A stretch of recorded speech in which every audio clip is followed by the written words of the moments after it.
All right, so thank you everyone for joining us for this special presentation for BIPOC Mental Health Month. This discussion's theme will be Beyond BIPOC Mental Health Month, Generational Healing, and we have Destiny Walker here as our moderator for this panel. She is the Academic Success Coordinator under SAS, and she's also the Program Coordinator for SHA this summer. And so, Destiny, if you can introduce our panelists and then get the panel started. Thank you so much for showing up. Good evening, everyone. So we have 4 panelists today. We have David Lee from the LCSW Clinic Director of the APLA CDU and MOK Medical Campus Clinic. We also have Monica Mendez, Patient Services Director for Claris Health. We also have Stephanie Morero from LCSW. She's the psychiatric social worker for the Los Angeles County. And we also have Darius X. Carter from LCSW, the therapist board member for Minority Psychology Network. So if you guys are ready, thank you all for joining. We're going to start off with the first question. So younger generations often talk about self-care and wellness routines, but sometimes it's hard to know where to start. And especially if we don't have a solid support system or good examples, the question will be like, how can students create something that works for them, especially with limited time and concerns about spending too much time outside of school and not studying? Did anybody want to start? I can start. So I think in general, self-care, it can be literally the smallest things. So even if we don't have that support, right, we don't see it for other people, we ourselves are already doing it. So for example, our skin routine, right, skincare routine at night, when we're like taking care of our faces and maybe even taking time applying that moisturizer or lotion or whatever it is. And speaking of lotion, even just lotion on your hands, you're feeling it, you're being mindful of everything, right? Like the smell of the lotion, the feel of it. And so, you know, just taking advantage of these things that we are already doing and then doing them with intention. A lot of times, like even in a Latino household, I think we communicate with food, right? Like we get mad at each other and we're like, are you hungry afterward? Like that's our sorry, right? And so even with food, there's so much self-care there, like learning new recipes, cooking alongside your family, right? Trying out different foods. So again, it's everywhere. And it just, I guess it's important just to notice that you're doing it already and then do it with intention. Thank you I so would much. I would also say that, you know, for students, you know, where do they start? You know, there are a lot of resources at colleges and universities, like Shaw, for example, where students can reach out to these health and wellness centers at their academic institution about mindfulness training, counseling services. A lot of different resources are right there for students, and that might be a good place for them to start. And you know, everybody has a cell phone nowadays, and you know, a lot of times those resources can be accessed through their cell phone. Whether it's, you know, phone counseling or finding out about different self-care activities at their local college or university. So I would suggest that, you know, students could start there. I believe like self-care is also about nurturing our physical, mental, and emotional well-being. So even just breaking it down to that point, like, you know, sometimes we can't do something for physical well-being. It could be emotional well-being. even just going for a quick walk before that next class comes in, let me just go and smell the roses type of situation, or even just breaking tasks down to more manageable steps, especially with finals. I know it could be very stressful. So even setting those calendars, breaking things down. And for me, I think when I was a student, the biggest thing was setting boundaries, being able to say no to certain things, like the outings, like, hey, let's go out, to this place, knowing that my calendar is already packed, being able to say no and not feel guilty about it, and say, like, you know what, I'd rather sit in my couch today and just watch Netflix, and because I had a busy day, or whatever I felt like was gonna help me just wear the day down. So even just, social connection, like connecting with friends, connecting with family members, listening to music, maybe on your walk to your next class. And just do little things, like previously mentioned, something that brings you happiness. I think everybody has different things that bring them happiness, and it looks different for everybody. And you don't have to spend a lot of money for it too. So it's just doing those little things that bring you happiness. I think that would be, that really helps, and that is considered self-care. Yeah, I'll kind of piggyback off Monica a little bit. I was going to say the same thing as far as a strong no is important, but being a student, that's already a big change in lifestyle and environment. You're working towards a big goal that is already going to have a lot of emotional pressure on you, because it's dictating your future, right? Like I'm working towards getting this degree so I can give myself a better life, or whatever the case is. But there's some internal motivation that comes with being in school. So that's already a pressure within itself. So with that, not just time management, but capacity management. I have to be able to ask myself questions to make sure that I'm addressing my capacity. So kind of what Monica was sharing is like, sometimes my capacity is telling me, no, I can't do this. It's not in my best interest, because I don't have the energy, or I don't have the emotional, whatever, stability to go and participate in this, or it's going to be too draining for me and I have to delegate that energy elsewhere. So just being able to not just have a strong no, not just take care of your physical well-being, but also overall, let me manage my capacity. Is this beneficial for my capacity, or is this draining my capacity, or is this increasing my capacity? What is this doing for my capacity? And let me protect that as much as possible.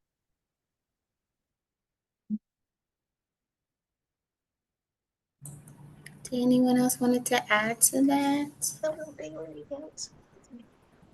Okay, thank you so much. Moving forward, being mindful with the rise of the internet and constant connectivity, younger generations have access to Instagram therapists, self-help books, and multiple of digital resources. How can students effectively utilize these resources without becoming overwhelmed? And what are indicators that may need more guidance than Instagram therapists or self-help books can provide?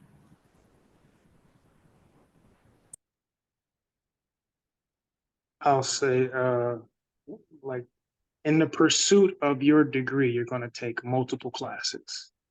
And for each class, you may have multiple textbooks that you use. So multiple resources for multiple different avenues that help you achieve one common goal that takes a number of time, 4 years on average, to get your degree.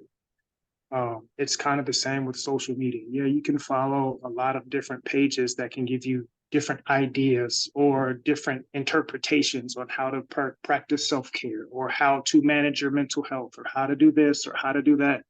But understanding that they're all just resources. I think sometimes we may struggle with looking at a resource and making it a law, and it's not. And you may not even dive into where the resource is coming from, and if that resource is credible, or if that resource is applicable to me or my life, or whatever the case is. But just take it with a grain of salt. This may be something that I can use. It may not be something I can use. It's not something that I have to adopt. It's not something that I have to put into play. Just because this person said these 10 things to make sure you live a happy life, it doesn't mean that I have to do all 10 of those things to live a happy life. I can do 2 of those things and 2 other things from somewhere else. But being able to utilize some discernment to say, how does this apply to my life, or does it even need to apply to my life in the first place? And also do additional research. I can look at this. If someone is saying this, let me see what exactly they're talking about, because they just gave me a snapshot on a post, but that doesn't mean that there's not additional information out there. There may be articles that you could read, or that's one book, but that's one book from one author. Maybe there's other books that you can read, or maybe there's other whatever, but give yourself the opportunity to utilize as many resources as possible, but pace yourself. Don't be anxious towards it. Don't be overzealous and try to incorporate everything at one time. Just pace yourself and take it slow and take everything with a grain of salt. I have to definitely agree with you, Darius. I think there's so much information out there, which is great, right? We have it at the tip of our fingertips, right? We can access all this information, but definitely being careful of what we're taking in. You know, some of these things might not be legit support, right? It could be potentially harmful at the end of the day. I know some people with social media, they tend to get involved with, like, some people will post like, these are the symptoms I'm having. I must be depressed. I must be anxious, right? But sometimes it's not the same for everybody. And so being on the lookout, doing your research, and yeah, like Darius said, it's a resource. It's a great resource to have, but definitely try to really understand how you're feeling at that moment and what is coming up for you. What are some of your behavior symptoms you're having? If your mood is changing, then definitely seeking help outside of that immediate, self-care books, or just like the online therapist and whatnot, and really being able to see what's really out there for you instead of just the online resources. Yeah, I would reflect a lot of what already has been said. I'm not there's value into different resources online and self-help books. There's definitely value there. And I think that those are a little different than, say, having a psychotherapist or someone, a live person actually working with an individual, because you do have to be careful. There are a lot of different online things or people that aren't really trained specifically to help people with mental health issues, like licensed clinical social workers or LMFTs or psychologists or other mental health professionals are specifically trained to help people through difficult situations like depression, anxiety, and and you can really depend that those people have specific training because we're licensed, and you can check people's licenses online and make sure that they are who they say they are, or at least they're trained to do what they're trained to do. But again, self-help, I've made use of self-help books in my life. I read inspirational stuff on the internet. They help me feel good. But if people feel like their situation is not changing, then it may be time to seek out professional help through a licensed professional. I think everybody nailed it. I agree with what everybody said. And I think, with us having a phone, it's so accessible and it's so easy to just hop in at any time of the day and just, go through all these digital resources. Sometimes, and I've been victim of this, where I don't I will spend so much time on the phone and I will look and I'm like, oh my God, it's like, I can't believe I spent 2, 3, 4 hours on the phone when I meant to just hop in for a little bit. So I think even just limiting this time we spend, on this digital resources, because it does create overload. You might walk out feeling worse than when you went in.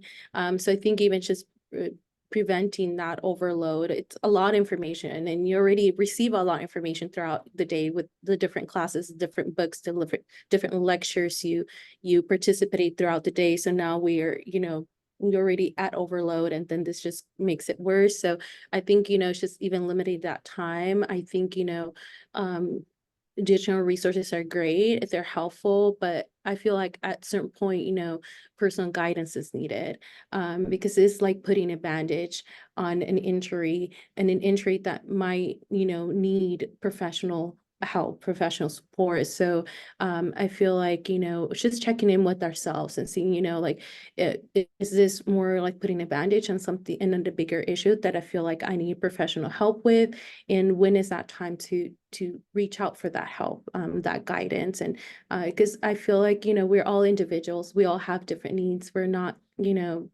cookie cutters. So there's certain things that might not apply to somebody that might apply to somebody else. So, but I feel like that's only identified when you have a professional in front of you that can walk you through this, that could walk you through what is the root cause of what we're feeling, and helping us address that and provide that support. So definitely, being able to seek that help when needed. I think that's important too.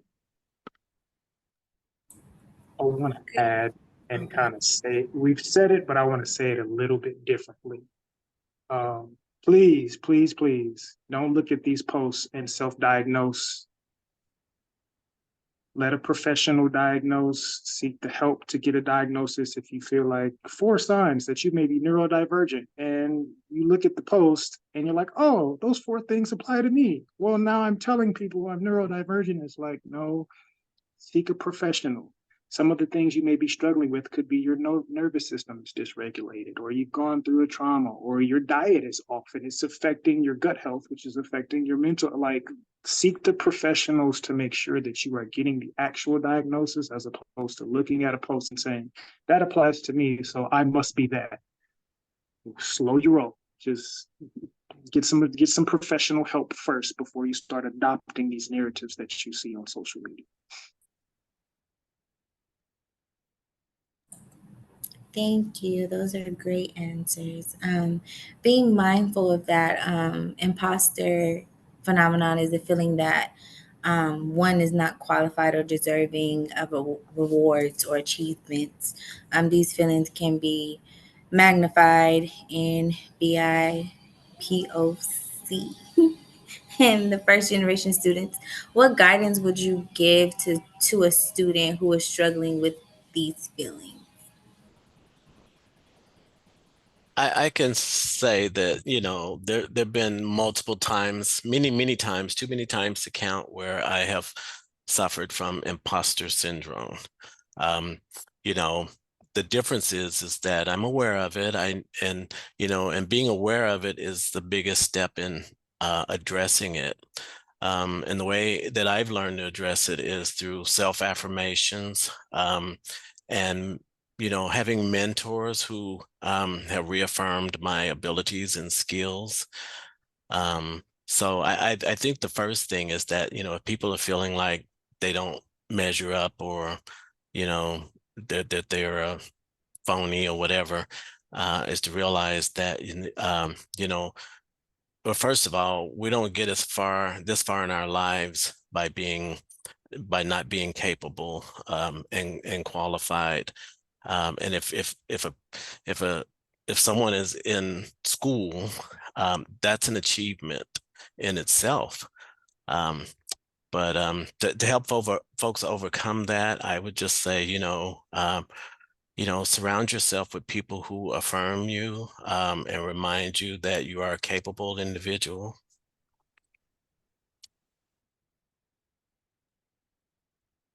Yeah, I think, I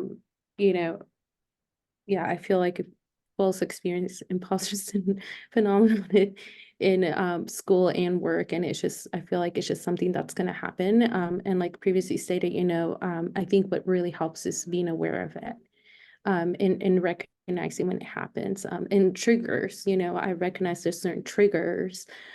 So what really helps is focusing on the facts. What actually happened versus what emotions I've had about certain things, and acknowledging our feelings about it.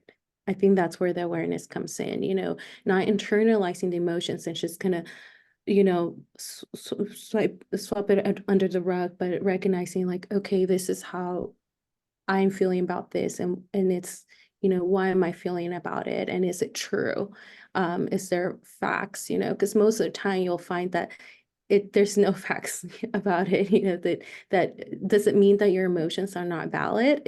They're there, and they're there because something triggered them. So recognizing that and working on those triggers, and just reframing our negative thoughts. Thinking, reframing those words like, I'm not worthy, I'm not, I don't have what it takes to be in this position. Just reframing those words and be like, well, what are my talents? What are my skills? What are things that I bring to the table? And I think it's also so important to celebrate those accomplishments when they do happen, celebrating like, I got this done, and it doesn't have to be like, when I say celebration, doesn't mean like you throw a party or anything, but just patting yourself in the back, and recognizing those things too. Those accomplishments, I think, being able to celebrate ourselves and not wait for others to celebrate us. And it's just recognizing those. And I think it's just also just cultivating compassion. We're not perfect. And not everything we're gonna do, it's gonna be perfect. There are gonna be mistakes made, and that's just human nature. That's just how we learn. So giving ourselves compassion and just know that, yeah, I'm gonna make mistakes, but I'm gonna recognize those mistakes. I'm gonna learn from them, and I'm gonna achieve new skills, new talents from those mistakes made.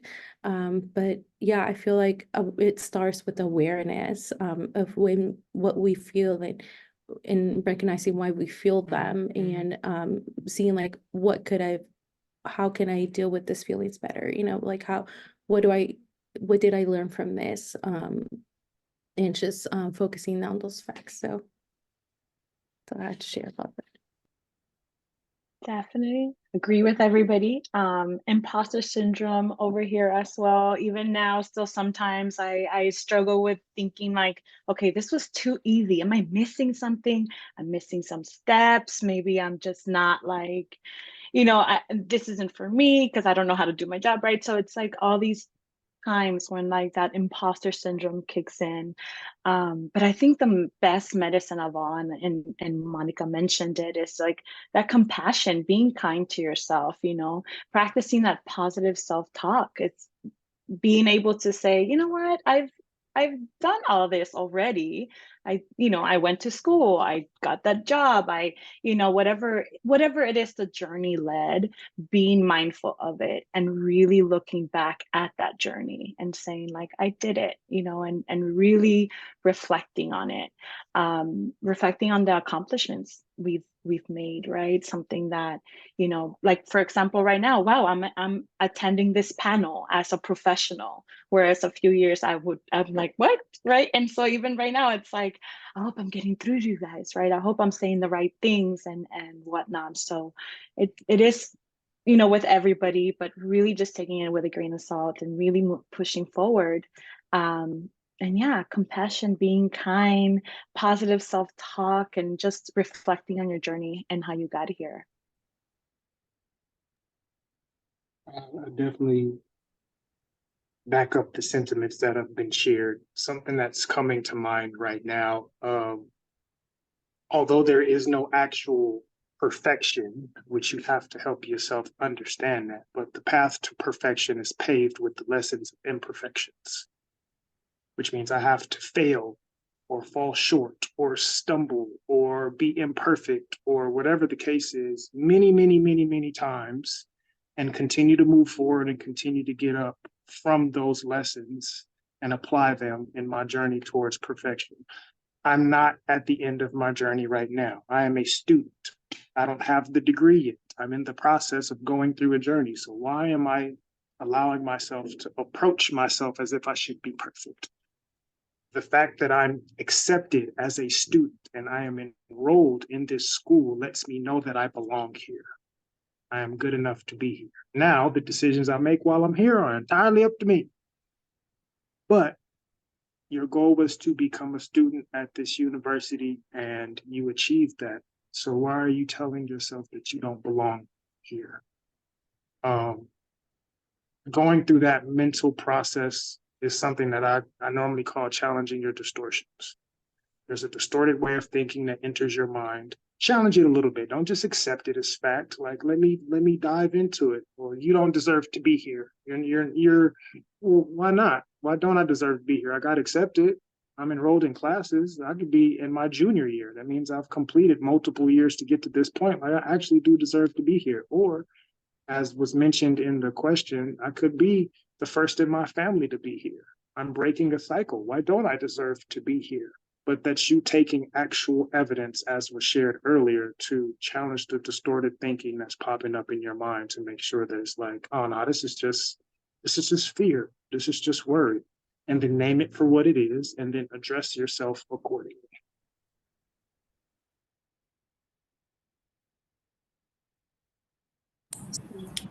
Thank you so much.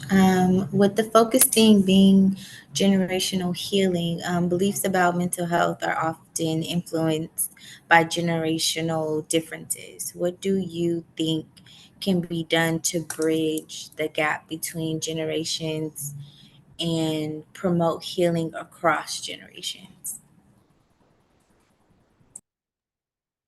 This is definitely a big topic, especially in our communities, right? Where it's like, it's that stigma of mental health and what mental health is, right? And even now, I can share my own mom, right? It's like, oh, I don't tell people what you do because, you know, you work with crazy people and that might like intimidate them. And I'm like, crazy people, right? Like, who's crazy? And so I think it's that creating that awareness of mental health, and that is not necessarily this like the major, I guess, like diagnosis, right? Like schizophrenia. I think most people think, you know, mental health is schizophrenia or any of the personality disorders, and really saying like, well, we all have mental health, right? We all kind of deal with it in different ways, but you know, being able to kind of create that awareness to everybody, talk to, you know, our generations, right? For example, I would talk to my mom. I often have these conversations with her where it's like, Mom,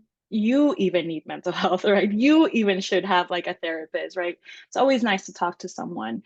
And just having that connection with people, trying to eliminate the stigma, because I feel like it's everywhere, right? And I used to work at a school and I remember telling my parent, like, you know, maybe some testing should be done for like ADHD and whatnot. And the parent went crazy.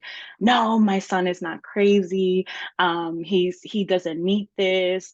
They're gonna put him in special classes with like dumb kids and you know things like that. Where it's like, oh wow, that was a mouthful of things that are definitely wrong. But obviously she's just not aware. And so I think a lot of just like I guess like the key word here is like cultivating that healthy mind, and then you know can lead to like the healthy life and you know decrease that obstacle of like having a universal awareness of mental health. I think it's one of the best things that we can do is to be the bridge itself as opposed to trying to build it. By that, what I mean is live and show by example. People may not completely understand why you're doing what you're doing or why you're embodying what you're embodying, but if they see you doing it regularly and they see it working for you, you're giving them evidence to help them understand why they should be open to it a little bit more. They may not accept it as fact if you just come and tell them like, hey, this is beneficial for your mental health. You need to talk about this. It may be a little abrasive for them because they're emotionally not ready to accept it. But if you just like, I'm going to live this lifestyle and I'm going to show how it's beneficial for me and how it's improved me, at some point they'll say, hey, you know, you've really made some strides in these areas. What have you been doing? Oh, well, I addressed this, and this, and I paid attention to these things. And I've been learning these things here, and I've been taking care of my mental health in these ways. Taking care of your mental health, like you're crazy. Like, no, it's not that. My mental health is just like making sure that I understand how my mind and my emotions are functioning to keep myself regulated, to make sure that when I get angry, I don't stay angry, or if I'm sad, I don't stay sad. Like helping them understand it. But sometimes you have to give people a little bit of a reason to come towards you, as opposed to you running at them and then expecting them to not feel like it's an attack. So sometimes just be the bridge by way of just being a resource and being a presence for them. And when they're ready to cross, come over to the other side, you can meet them. I agree. And, you know, I like to, I don't mind telling people that, you know, I am trained to be a psychotherapist, but I've had many psychotherapists in my life. And I think that helps to be an example, like Darius is saying, that, you know, I can say to people that, you know, this is what worked for me. You know, I've done this. This is how I got better. And, you know, a lot of the people in my generation, or even generation before me, it was just you just sucked it up. You know, if you had something going on, you just, you know, dealt with it. You don't tell people your business, blah, blah, blah. You keep it in the family or whatever. You just don't talk about it. And you certainly don't tell a stranger your business. Um, but again, you know, I am an example where, you know, psychotherapy has been very beneficial in my life for different reasons. And, you know, and I can tell people that, you know, I'm just not saying it because I was told that it works. I'm saying it because I know that, you know, um, this has been a tool that I've used throughout my life and my career that has been helpful. And so being an example is a good point, and I'm glad you brought it up, Darius. I think just piggyback on what everybody said, there is this stigma about mental health, and there's, like mentioned before, is we don't, we deal with the hardship of life, and just understanding that we carry with us the trauma and pain of our ancestors, due to historical events like war, immigration, just like systematic barriers that we, and even our own, trauma and our own barriers that we face in this generation, and that it's different, than what my parents and my grandparents went through. Instagram wasn't a thing. We weren't as my parents and my grandparents weren't as exposed to social media and like news the way it is now. Like I turn on the TV and like boom, I get hit, first thing in the morning with all this different things happening worldwide. So I think just bringing awareness about that too, how different things are now than they were before, and just being that example. I've always talked, I think talking about it too brings a lot of awareness, and be fearless about it too. I've always shared with my own family members and my own patients that I encounter on a day-to-day, like how receiving therapy helped me with my own trauma that I didn't know existed there. And it wasn't until I challenged it and dive deeper in, I realized how this affected my interaction with people around me, but also how I interacted with myself, and just sharing that and being in a vulnerable state to share that. And I think, reaching out for help is a sign of strength, not weaknesses. And in understanding that, it takes a while for me. It took me a while to understand that, putting my business out there wasn't a sign of weakness, but a sign of strength, because that was what my parents said. They say it's for locos, which is crazy. They're like, you're crazy. You're not crazy. You're not weak. You can deal with this. We all dealt with that. Your grandma, your grandpa dealt with it. Why can't you deal with it the way we dealt with it? But realizing that something has to change, something has to change. It probably worked for them. It's not working for me. So let me try something different. Let me talk about it. So just even being open to talk to my siblings, my cousins, my nephews, my nieces, my friends, my patients, my coworkers about it, has made this topic that we don't talk about something we now openly talking about.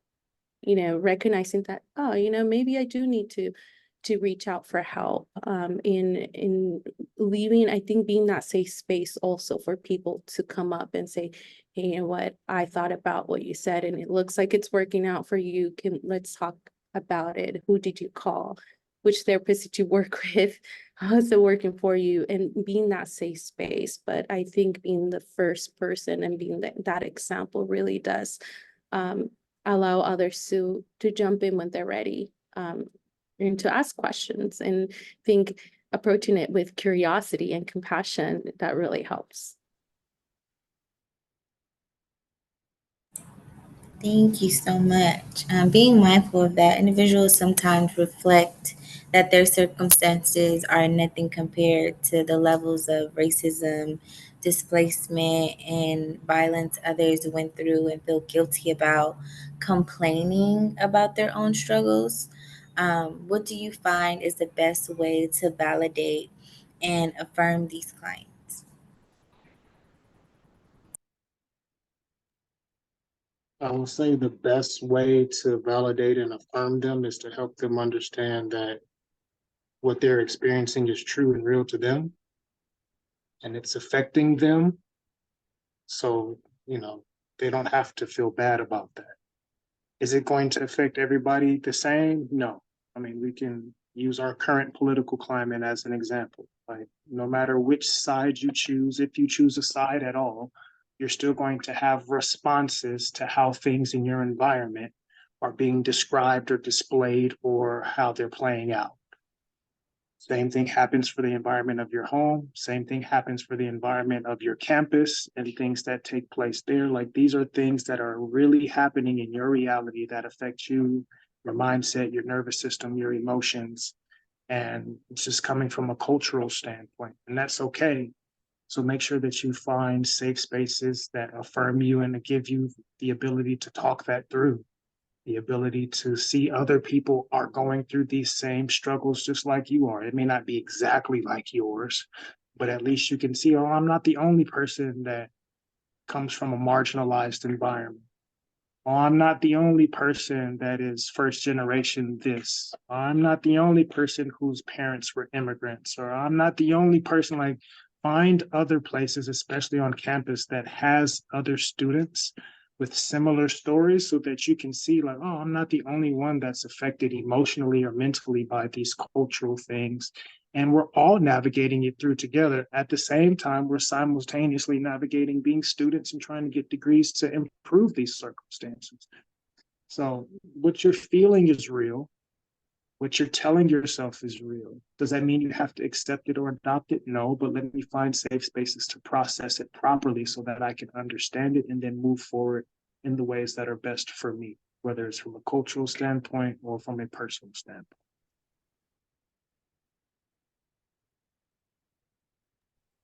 Definitely agree. I think the biggest thing and that is we minimize what we've been through. We've been minimize what we are going through, right? And I think that that relates a lot to just like this complaining of the struggles, right? And how come they don't have it that bad and whatnot? And you're always thinking of the grass is always greener on the other side, but we really truly don't know what the other person is going through. And to them, we might have the greener grass, right? And so thinking about just like not minimizing anybody's struggle, and I think that's something that's always done, especially with like, BIPOC communities, and thinking about like, we're the victims, this is happening to us, but also, oh no, this is okay, right? Kind of going back to kind of Monica mentioned, like our families or generations are coming from like war, they're coming from abuse that they didn't even know they were being abused, right? Trauma and all kinds of things.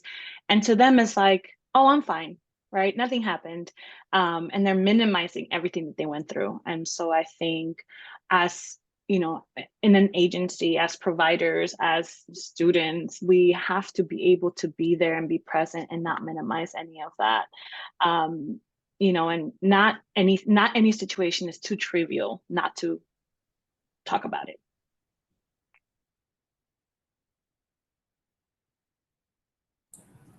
Would anyone like to add to that? Moving forward, the history of medical mistreatment in the U.S. Can lead generations, especially older generations in the BIPOC communities, to be less trusting of the medical system, making them less likely to seek out support to their mental health from a medical professional.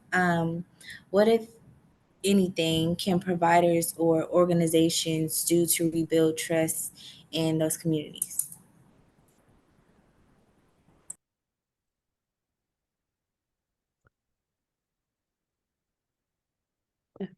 Go Go ahead.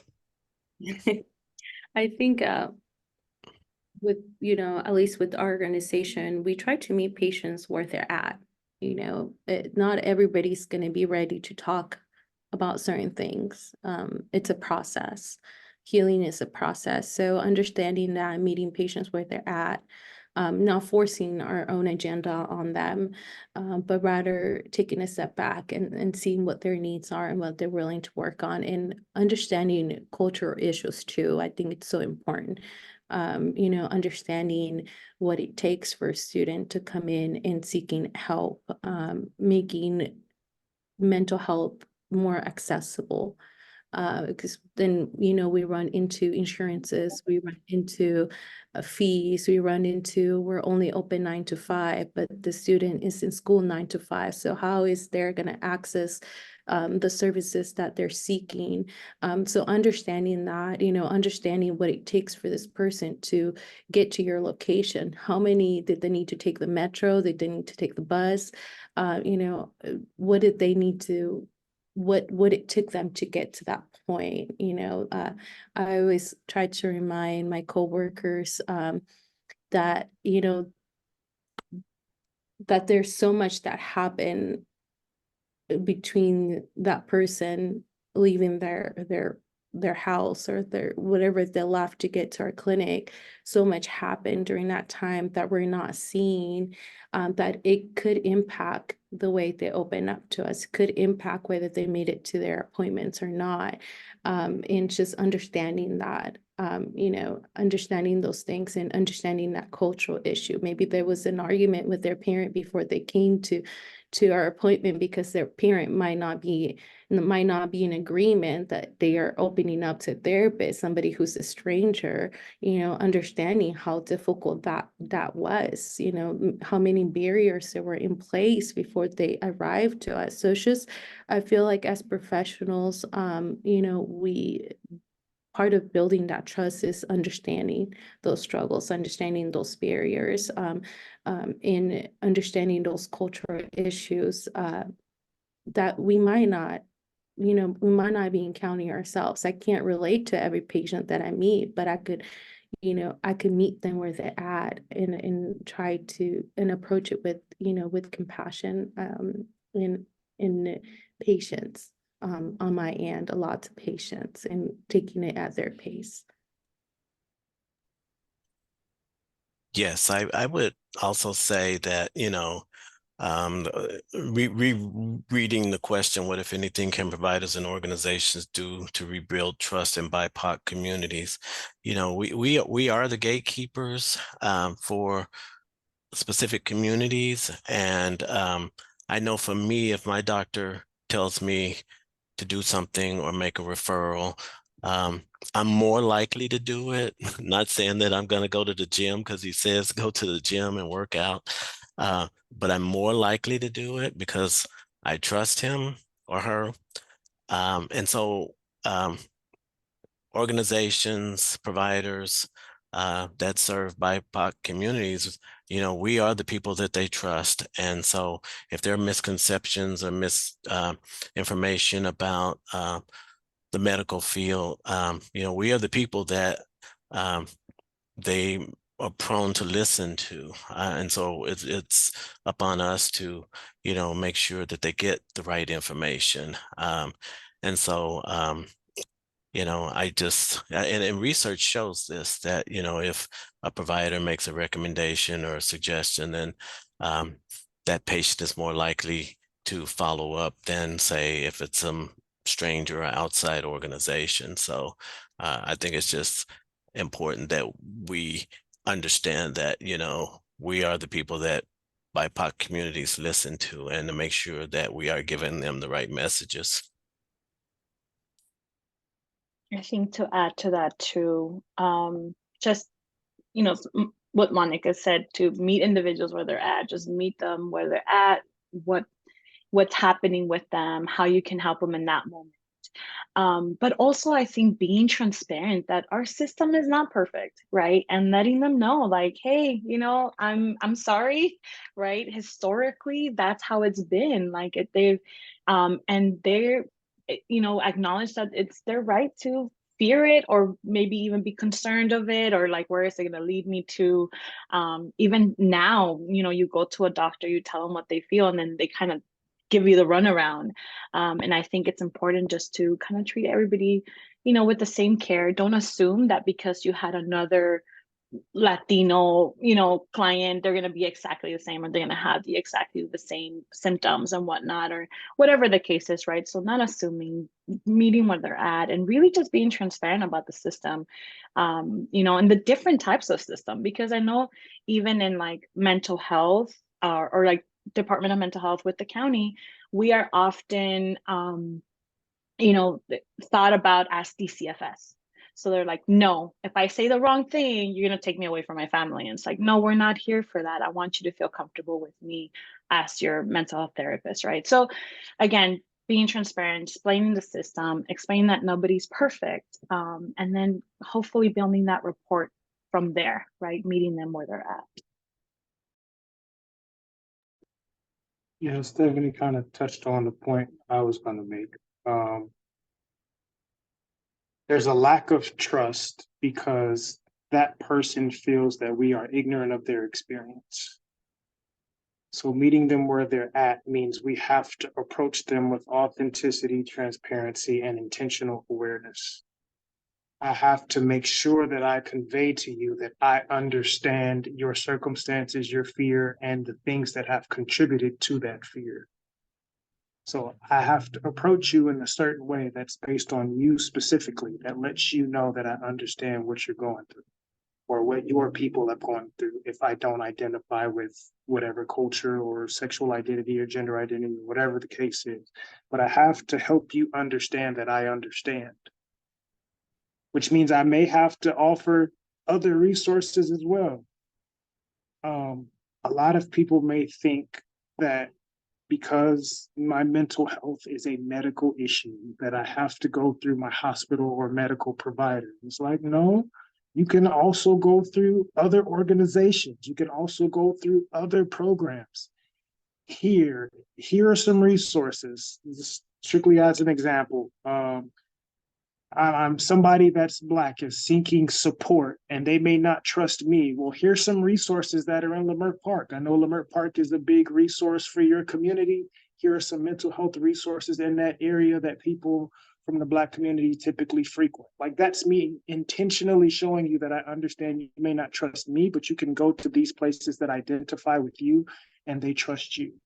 If someone is from the QTPOC community, hey, you can go to this center over here, and this center will assist people that have a trans identity.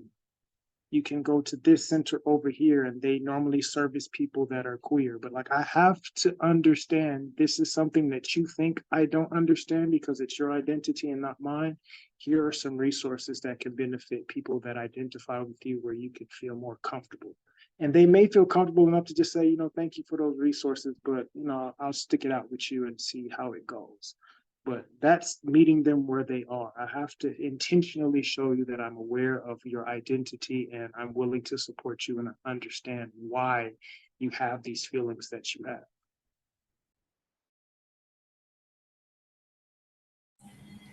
Thank you. Lastly, what is one key message you can give to others feeling alone and struggling with their mental health?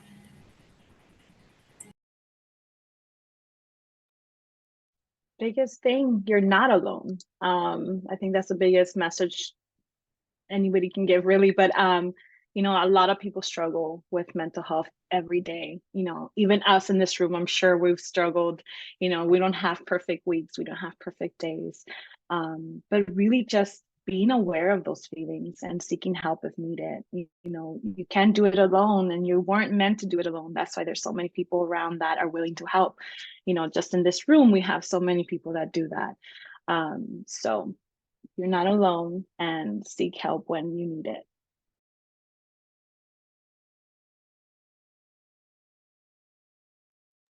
You know, I'll say that's definitely the overarching thing. Nobody does any and everything by themselves. The only way that I'm going to feel alone is if I'm isolating myself in the house and I don't see anybody else there. But chances are you're a student, so you're going to see other people in the environment with you. Do they understand 1000% everything that you're thinking, feeling, and going through? No. But that doesn't mean that you're alone. Just because they may not be going through the exact thing that you're going through doesn't mean that they are not a resource to you. It doesn't mean they can't be a support to you. It doesn't mean that they can't understand. You're not in your classes by yourself. You're not teaching yourself in your classes. You're not making all of your own food. You're not working a job by yourself, servicing yourself. Like, there's other people that are existing in the spaces that you frequent. How can I find community and connect with them so that I don't feel alone? How can I find places that help me to feel safe enough to connect with them to where I don't feel alone? Again, doesn't mean that they're going to 1000% understand my struggle or my feelings or my emotions all the time, but at least I can realize that I'm not the only one going through certain struggles. And there's multiple places where I can go and be around other people. So the best way to kind of combat the feeling of loneliness is find community, and find community for every type of identity that you have. If you're multiracial, find communities for each race and mixed race. That's 3 different ones that you can address. Let me find communities for all 3 of these. If I am queer, let me find a queer community as well. If I am first generation, let me find a first generation communities. Find as many communities as you can, and you can find at least one person in each of those communities that can help you feel like you're not by yourself. It's already been said, but I'll repeat it. You know, people struggling just need to know that they're not alone. And there's help out there. It just requires that a person takes the initiative and reaches out for assistance. Yeah, I think, you know, everybody said it. I'll say it one more time. You're not alone. And I think what I really want to remind everybody who's struggling with mental health is that you are worthy of love and care. You are worthy of this. And there's so many people out there, so many communities, organizations willing to help. You know, their doors are open. You just have to walk through them. You know, talk about it. You know, don't just internalize those feelings. You know, I feel like sometimes it could feel like the problem is bigger than ourselves. It could feel like, well, you know, nobody's going to be able to help me. I'm deep in this, that there's no solution for it. But know that, you know, with a community, like Derry said, you know, where it takes a community. No one can get nowhere by themselves. We all need that support. So know that, you know, it doesn't matter, or as big as your problem may feel, there are people out there that can help. There are resources out there. There is information out there. You just need to reach out, you know, and just, you know, like I said, mentioned before, just know that you are worthy. You are worthy. You are worthy of love. You are worthy of care. you're not alone in this. And there is so much, even just in this panel alone, there's so many people here that, took an hour of their busy schedule to be here for you. So it's just hopefully, you feel comfortable enough to reach out for help. So just wanted to remind everybody that.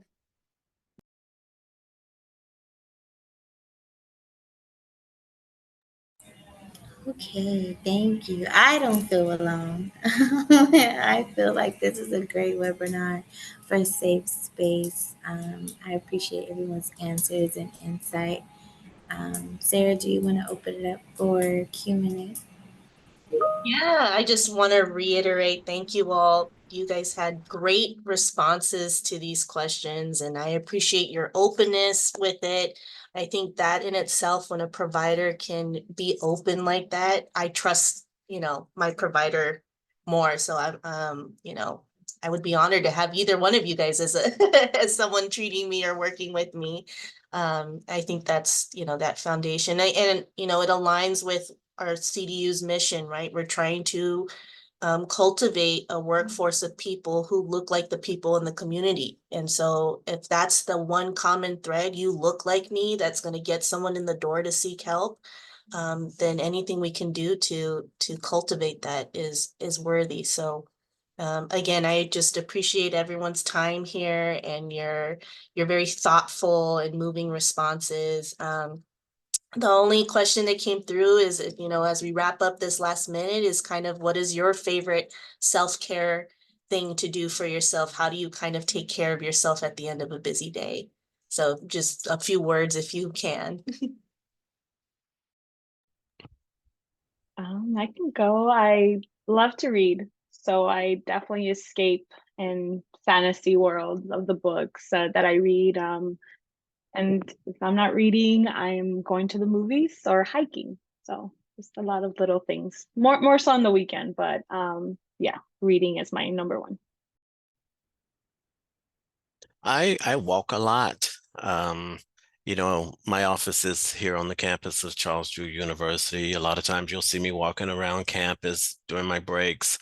And then when I get home, my little dog, he loves to walk too. So it's just I find that relaxing for me. I can go next. I love to learn. I love exploring. So on the weekends, I love going to museums, aquariums, just like new places and learning about the history. I just love doing that. So for me, that's what I would do on the weekend. But I also like David.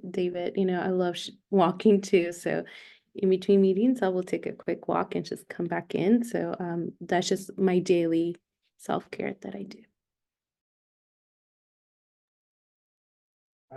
One of my main things is physical health. So I am a member of the Church of Gym, where we believe in picking up heavy things and putting them down repeatedly.